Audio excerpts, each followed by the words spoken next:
What would happen if the most effective weapon on the battlefield wasn't a gun, but a forbidden technique no one was allowed to use? They banned his shadow link method as reckless and suicidal until one man used it to eliminate 5 enemy spotters in a single day and rewrite the rules of war. Let's uncover what really happened in that battle. At 6:47 a.m. on March 14th, 1944, Sergeant Tommy Reeves lay motionless in a shell crater 200 yards from the German lines outside Anzio, Italy. Dawn crept in low and gray, the air heavy with cordite and damp earth. 5 enemy spotters already had him triangulated. 3 MG-42 machine gun nests waited for the slightest movement. One breath too loud, 1 inch too far, and the war would end for him right there. 4 hours later, every one of those spotters would be dead without a single shot fired, using a method his own officers had forbidden him to ever use just 2 days earlier. Tommy Reeves did not come from manuals or officer schools. He came from the coal towns of eastern Kentucky, from a hard place called Harlan County, where the mountains pressed close and the ground swallowed men alive. His father worked the mines. His uncle worked the mines. By 14, Tommy was underground too, running messages between shaft crews in darkness so complete it erased the idea of daylight. Down there, the sun wasn't gone, it never existed. That darkness taught him how to listen. The drip of water meant limestone. The groan of timber meant pressure. The scrape of boots told him exactly which crew was where. He never carried a lamp like the other runners, said it ruined his night vision. The older miners laughed, thought the kid was showing off, until the day a tunnel collapsed and 6 men were trapped with no light and no clear way out. Tommy guided them through a maze of side passages in pitch black, navigating not by sight, but by sound vibration, airflow, and the smell of different rock faces. When they reached open air, no one laughed anymore. When war came in 1942, Tommy enlisted the day after his 18th birthday. The recruiting officer in Lexington skimmed his file and stamped infantry. By November, Tommy was at Fort Benning learning how to kill men instead of avoiding cave-ins. During night exercises while other recruits stumbled with flashlights, Tommy moved clean and quiet like the dark wasn't there at all.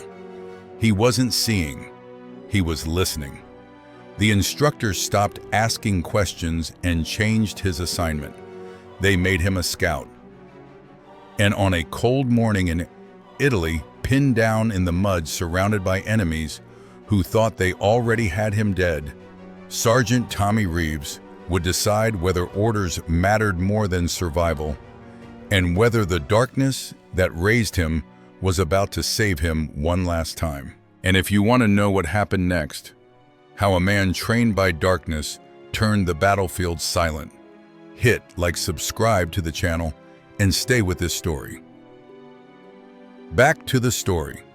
By January 1944, Tommy was in Italy with the 3rd Infantry Division, trapped inside the Anzio beachhead, 6 miserable miles of sand and mud that was supposed to crack the German line and open the road to Rome.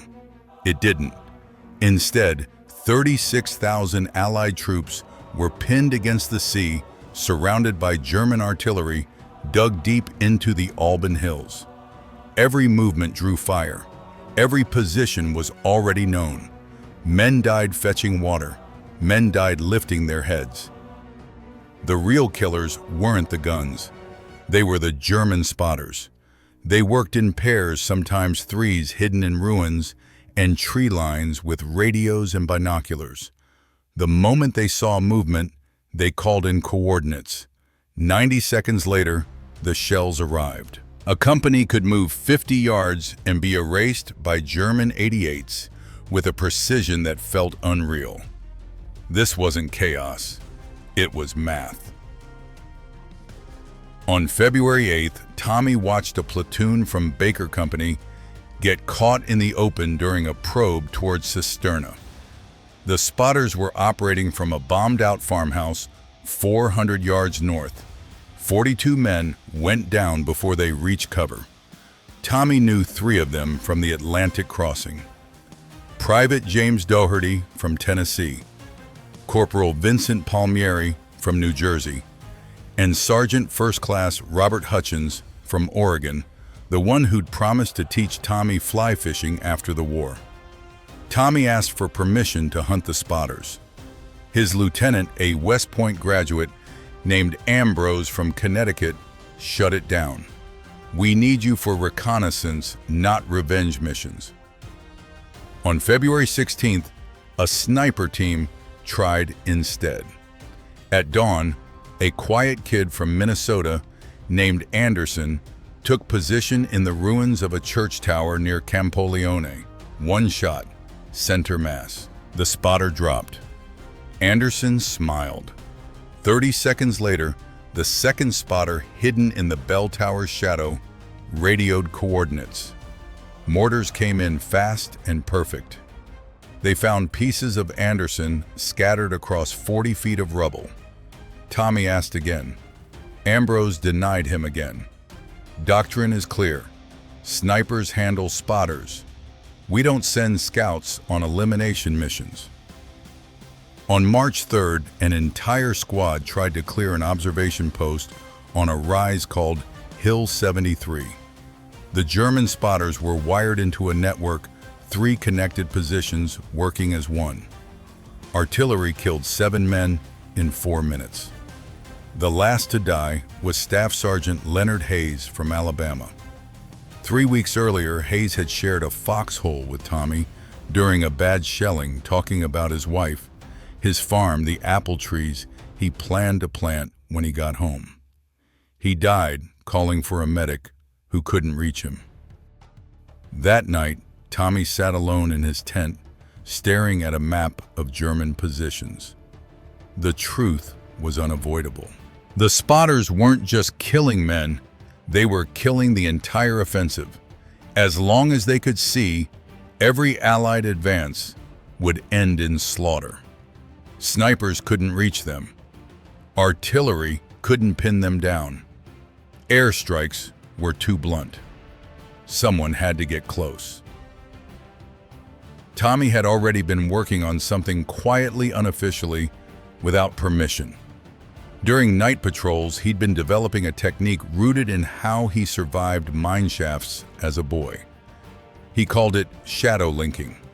The idea was simple and insane at the same time. Instead of hiding from the enemy, you moved through their blind spots by tracking their attention. You didn't avoid being seen. You stayed just outside recognition, a shape at the edge of awareness that never resolved into a target. Shadow linking meant memorizing patterns the way Tommy once memorized tunnel sounds, where spotters looked how long they held a sector when binoculars came up, when they dropped, when hands reached for radios. You didn't move when they weren't looking. That was unpredictable. You moved when their attention was fully committed elsewhere, when focus narrowed and peripheral awareness collapsed. He tested it on 4 patrols. Each time he slipped within 100 yards of German positions that were supposed to be impenetrable.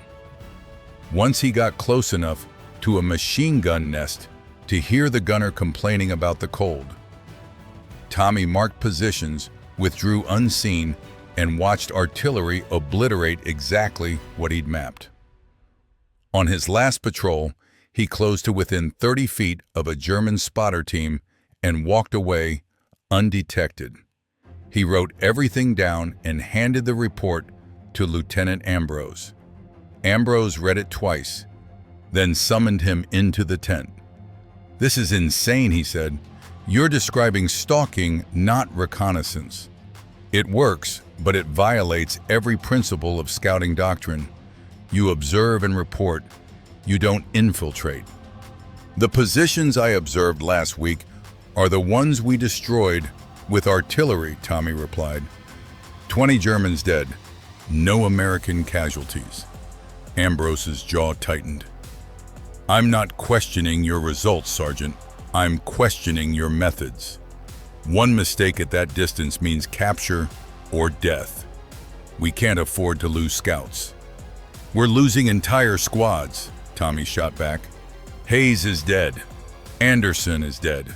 Doherty, Palmieri, Hutchins, dead. All because spotters keep calling and fire. Ambrose stood up. And if you get killed trying this shadow linking technique, we lose our best scout and gain nothing. Then I won't get killed. Ambrose made it final. You are forbidden from attempting this technique. That is a direct order. You will conduct standard reconnaissance patrols only. You will not under any circumstances close within 100 yards of enemy positions. Understood. Tommy understood. He also understood that men were going to keep dying. 2 days later, before dawn on March 14th, Tommy loaded his pack and slipped out of camp. He told no one where he was going. He filed no patrol report. He just walked into no man's land with a trench knife, 2 canteens, and a map marked with 5 spotter positions, the ones that had killed the most Americans. The first target sat in a collapsed barn 300 yards northwest of the Allied lines. Tommy had studied it for a week. 2 spotters worked in rotation, one on binoculars, one on the radio. Every 14 minutes, they swapped roles. During the handoff, there was a 6-second gap when both men focused inward, neither watching their sectors. Tommy crawled through a drainage ditch filled with 3 inches of foul water that smelled like sewage and rot. The sun rose behind him, throwing his shadow forward, but he timed everything so the spotters would be staring west into the glare. He moved only during radio checks when static crackled and attention narrowed. 90 minutes to cross 200 yards. At 7:53 a.m., he was 20 feet from the barn wall. He could hear them talking coffee, a girl in Munich. Tommy waited. At 8:07, the radio crackled. Both men leaned toward the equipment. Tommy moved. 20 feet in 4 seconds. He came through the wall low and fast. The first spotter turned 2, late knife under the jaw, scream cut off before it existed. The second reached for his rifle. The blade came free and went into his throat. 8 seconds. No shots, no transmission, just silence. Tommy hid the bodies, smashed the radio, marked the map, and moved on. Position 2 lay 600 yards east, an observation post hidden in an olive grove. 3 spotters, better equipment. Tommy watched for 2 hours, overlapping sectors, rotations every 20 minutes.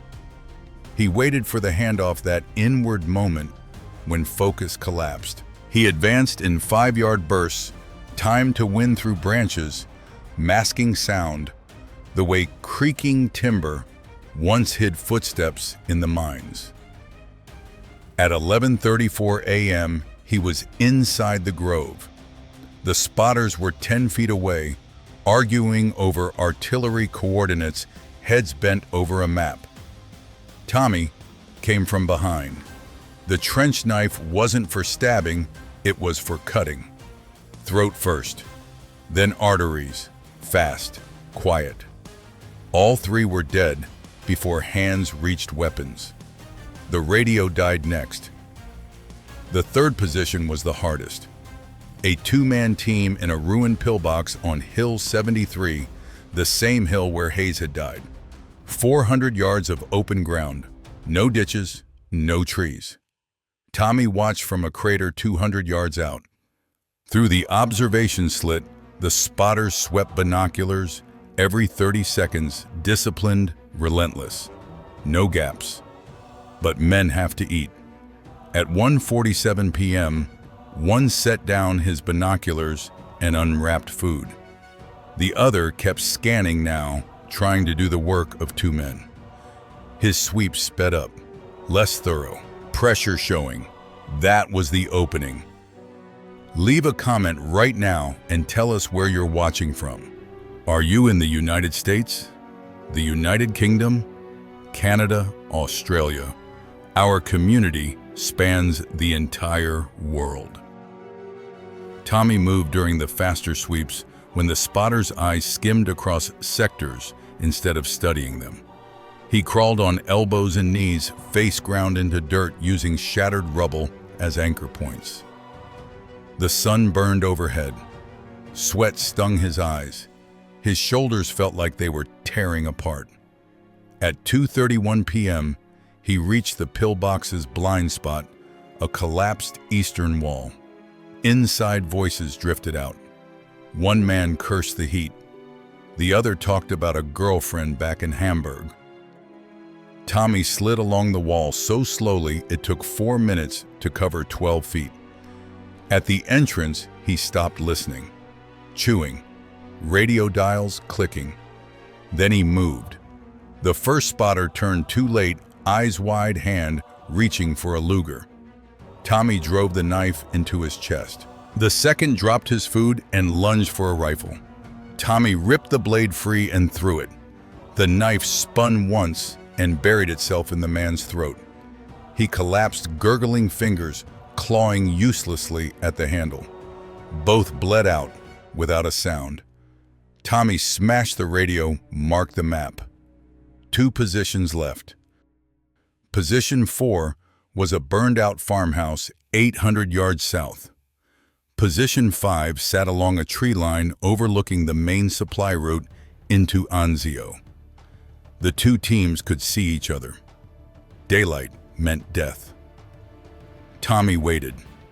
At 6:22 p.m., the sun slipped behind the Alban Hills and twilight took over. He adapted shadow linking again, this time using cigarette embers. When the glow flared, the men inhaled, eyes closing for a fraction of a second. When it dimmed, they scanned. Tommy moved during the flare, during those microscopic gaps when night vision failed. At 8:04 p.m., he slipped into the farmhouse. 2 spotters, one asleep in the corner. One hunched over the radio with his back turned. Tommy killed the sleeper first, then the operator. Neither fully woke. He didn't destroy the radio. Instead, he keyed the microphone and sent 30 seconds of random static, then went silent. At the tree line, the last team would be listening, distracted, arguing about what had just happened. Tommy moved again. He could see the silhouettes now backlit by a small lamp inside a camouflage tent. They were arguing. One wanted to check the farmhouse, the other blamed faulty equipment. Neither watched their sectors. Tommy crossed 400 yards in 18 minutes, the darkness wrapping around him like something familiar.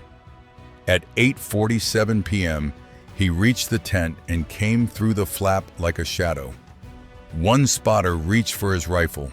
Too slow. Tommy opened his throat. The second bolted for the exit. Tommy caught him from behind, one hand sealing his mouth, the other driving the knife between his ribs. The body convulsed, then went still. 5 positions, 12 spotters, 0 shots fired. Tommy dragged the bodies into the underbrush and smashed the final radio. Then he sat with his back against a tree and let the exhaustion crush him. His hands shook uncontrollably. His uniform was soaked with sweat and blood. His shoulders felt like broken glass. The walk back took 3 hours. He moved on instinct more than planning. At 11:53 p.m., he stumbled into the perimeter wire and nearly got shot before the sentry recognized him. Lieutenant Ambrose was waiting. "Where the hell have you been?" Sergeant Tommy dropped his pack. The knife was still sheathed, still bloody. Patrol. Patrol where German positions. Northwest sector. Ambrose stared at the blood, the exhaustion, the eyes that hadn't slept. What did you do? What you ordered me not to. Tommy spread the map on the table. 5 red marks, 12 spotters, 5 radios. Eliminated. No Allied casualties. Ambrose's jaw tightened. You used the shadow link technique. Yes, sir. After I forbade it, yes, sir. This is insubordination. This is court-martial territory. Tommy didn't flinch. Hayes is still dead. So are Anderson, Daugherty, Palmieri, Hutchins. And 42 men from Baker Company. I couldn't save them. I could stop the next ones. Ambrose said nothing for a long time. He looked at the map again, at what it meant. Without spotters, German artillery would be blind shells wasted instead of precise instruments of slaughter. Finally, he spoke. You're confined to camp pending investigation. I'm reporting this up the chain. What happens next isn't my decision. Tommy nodded. He expected prison, a dishonorable discharge, a stockade. What he didn't expect was what happened the next morning.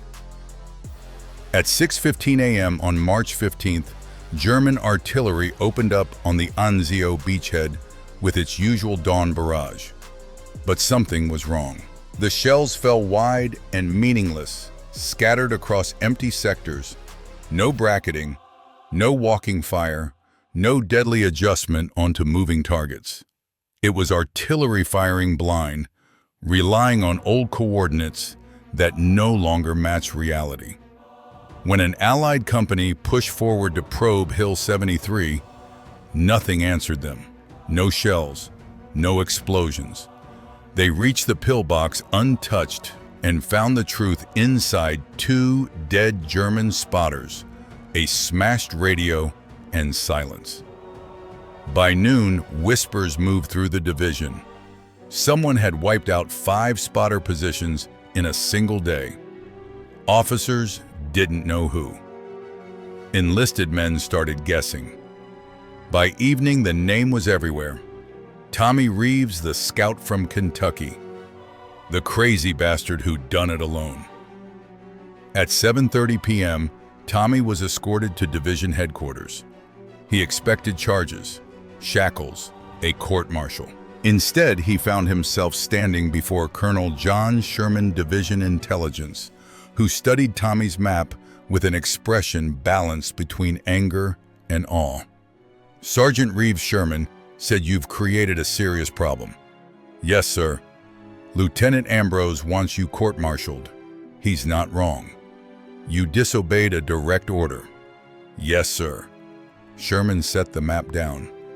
In the 24 hours since those spotter positions went silent, German artillery effectiveness has dropped 63%. Do you understand what that means? Tommy didn't answer. It means you save more lives in one day than most soldiers save in an entire war. The colonel leaned back. "We can't court-martial you. Morale would collapse. But we can't reward you either, so we're doing something else. You're going to teach your technique not to scouts, but to a specialized unit we're forming. Men trained to get close, eliminate spotters, destroy radios, and vanish. We're calling it deep reconnaissance. You'll train them, you'll lead them, and if it works, we expand it across Fifth Army." Tommy blinked. "So I'm not being court-martialed?" "Oh, you absolutely are," Sherman said calmly. "The sentence is suspended. Consider it probation with extreme prejudice. You teach, you lead, and you don't get shot. Those are the terms." "Yes, sir." The next 6 weeks were brutal. Captain Williams, a former OSS officer from North Africa, assembled 12 men scouts, snipers, and 1 Brooklyn burglar who chosen the army over prison. Tommy taught them everything: how to read attention, how to move through blind spots, how to time motion with wind noise and human distraction. Most of all, he taught patience. Shadow linking isn't about speed, he told them. It's about timing. You watch, you learn the pattern, and when the gap appears, you move. Force it, and you die. They trained at night against mock German positions. The first week, everyone failed. The second week, half failed.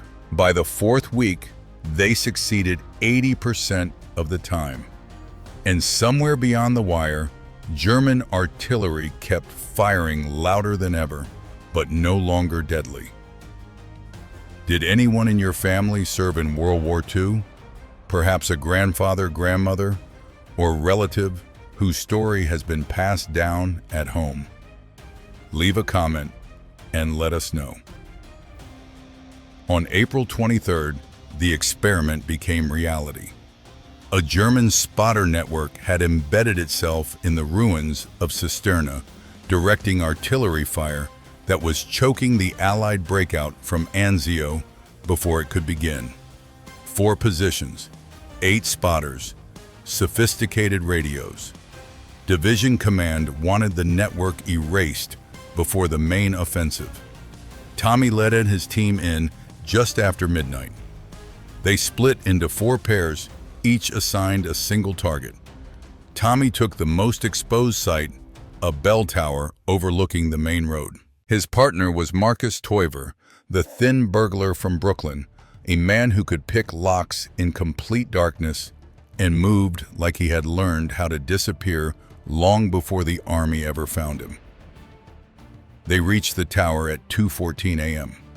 2 spotters were inside awake and disciplined scanning sectors with night vision binoculars.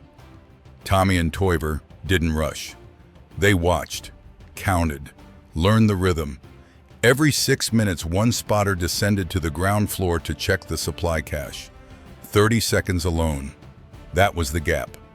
At 2:38, the first man climbed down. Tommy moved upward and found the second spotter locked onto the Allied lines. The knife opened his throat before he could turn. Below, Toiver handled the first man just as quietly. No shots, no alarms. Both radios destroyed. By 4:47 a.m., all 4 spotter positions across Cisterna were gone. 8 German spotters dead. 0 American casualties. At dawn, the Allied offensive surged forward. German artillery fired blind, loud, furious, useless. The breakout succeeded. Word spread fast. Division Command demanded more teams. By May, Tommy was training 30 men. By June, the program had expanded across every division in 5th Army. Officially, they were called Deep Reconnaissance Sections. Unofficially, everyone knew the truth. They were shadow link teams. The Germans noticed something was wrong. Their spotter networks were collapsing. Positions that should have been secure went silent overnight. Bodies appeared with throats cut, radios smashed. No tracks, no shell casings, no explanation for how the attackers had closed the distance. Intelligence intercepted fragments of Allied communications, mentions of shadow tactics, pattern infiltration, but the reports made no sense to anyone raised on old doctrine. On July 8th, a German after-action report filed by Lieutenant Klaus Wehrer described a response near Florence. His unit arrived at a missing spotter position to find it intact but abandoned. The radios was destroyed. Blood stained the floor. No bodies. The observers had been dragged away and hidden. Wehrer noted a detail that chilled his superiors. No signs of combat, no bullet impacts, no alarms triggered. Whoever killed the observers had done it with knives in darkness without being seen. He recommended an immediate review of security protocols. Current defensive measures are ineffective, against this form of infiltration. The report was filed, then ignored. German doctrine hadn't changed since 1918. Their defenses were built to stop massed assaults, not individual men who understood patience patterns and silence.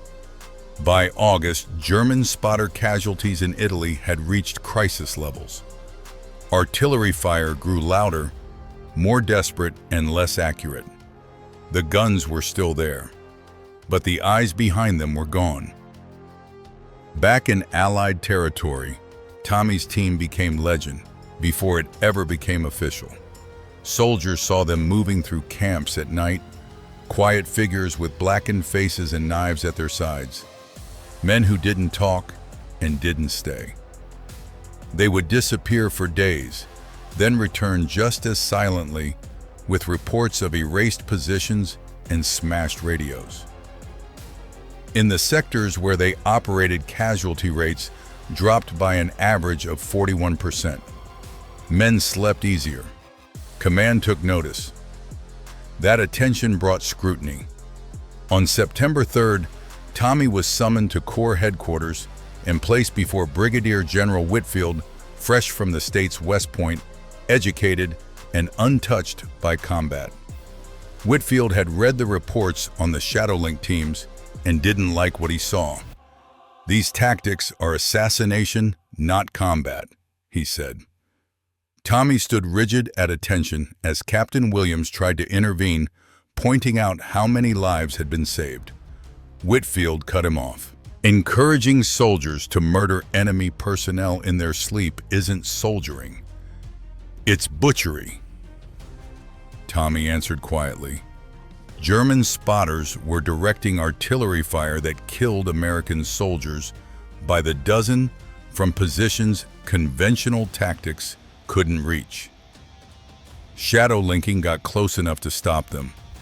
"If that's butchery, then I'm a butcher," Tommy said. "But Hayes, Anderson, Doherty, they're still dead because we followed conventional tactics." Whitfield snapped back that he didn't need a lecture from a sergeant. Tommy shot back just as fast. "Then don't lecture me on morality. Every man I killed was killing us first. That's not murder. That's war." The room fell silent. Williams closed his eyes. Tommy was certain his career was over. Instead, Whitfield leaned back and studied him. "You're right," the general finally said. "And I hate that you're right. War is ugly, and sometimes the ugliest methods are the most effective." He wasn't shutting the program down, but there would be rules. Shadowlink teams would target spotters, radio operators, and forward observers only. No general infantry. No rear echelon personnel. Precision, not indiscriminate killing. Cross that line, and the program would end. Tommy accepted the terms and kept them. By the end of the Italian campaign, in May 1945, Shadowlink teams had eliminated over 400 German spotters, destroyed countless radios, and reduced enemy artillery effectiveness by an estimated 58% across all sectors. Conservative estimates credited the program with saving between 800 and 1,200 Allied lives. There were no medals and no parades, but hundreds of men went home who otherwise would not have. And that was enough. Tommy Reeves received no medal, no commendation, no official recognition of any kind. His name existed only in classified after-action reports that stayed sealed for half a century. On May 10, 1945, 2 days after Germany surrendered, he was discharged from the Army with the rank of Staff Sergeant. He boarded a bus, went back to Kentucky, and returned to Harlan County as if nothing remarkable had happened. He worked construction for a while, then went back into the mines, because that was what men did there. He married Sarah, a woman who worked at the diner on Main Street. They raised 3 children, and he never talked about the war. Not to his wife, not to his kids, not to anyone. Once a year, every March 14th, the phone rang. It was Marcus Toiver, the former burglar from Brooklyn, who had become one of the best Shadowlink operators in Italy. They spoke for 10 minutes, never about missions, never about bodies, just enough to confirm they were still alive, still standing. One year, Toiver asked, "You still having the dreams?" Sometimes, Tommy said, "Me too." Then they hung up and went back to their lives. Tommy Reeves died on January 4th, 1987, in a hospital in Lexington. He was 62. Heart attack. His obituary in the Harlan Daily Enterprise ran 4 paragraphs long. One paragraph mentioned his military service. Mr. Reeves served with distinction in the United States Army during World War II, stationed in Italy with the 3rd Infantry Division. There was no mention of Shadowlink, no mention of 12 spotters eliminated in a single day, no mention of the hundreds more eliminated by the teams he trained. 70 people attended his funeral. Marcus Toiver flew in from New York. Captain Williams, retired and gray-haired, came from Virginia. A dozen other men Tommy had trained showed up quietly and stood in the back. After the burial, Williams approached Sarah and said, "Your husband saved my life. Probably more than once. I just wanted you to know." Sarah nodded. "He never talked about it," she said. "He wouldn't have." That was Tommy. He did the work, came home, moved on. Years later, in 2003, a military historian named David Richardson uncovered a reference to specialized reconnaissance sections in a newly declassified Fifth Army report. The details were thin but unsettling. Richardson spent 4 years tracking down veterans, reading reports, and piecing together the story of the Shadowlink teams. His book, published in 2007, calculated that Shadowlink tactics reduced Allied casualties in Italy by roughly 11% over 18 months. 11% doesn't sound like much, but in a campaign where 15,000 Americans died, 11% means more than 1,600 soldiers who came home instead of dying on Italian hillsides. That is Tommy Reeves's legacy. Not a medal, not a monument, just 1,600 men who got to see their families again because a coal miner from Kentucky learned how to move in shadows and taught others to do the same. That's how real innovation happens in war, not through committees rewriting doctrine, not through generals planning elegant strategies from headquarters, but through sergeants who watch their friends die and decide they won't watch anymore. Through men who break rules because the rules are killing people. Shadowlinking violated doctrine. It violated theory. But it worked. And in war, working matters more than anything else. Tommy Reeves understood that.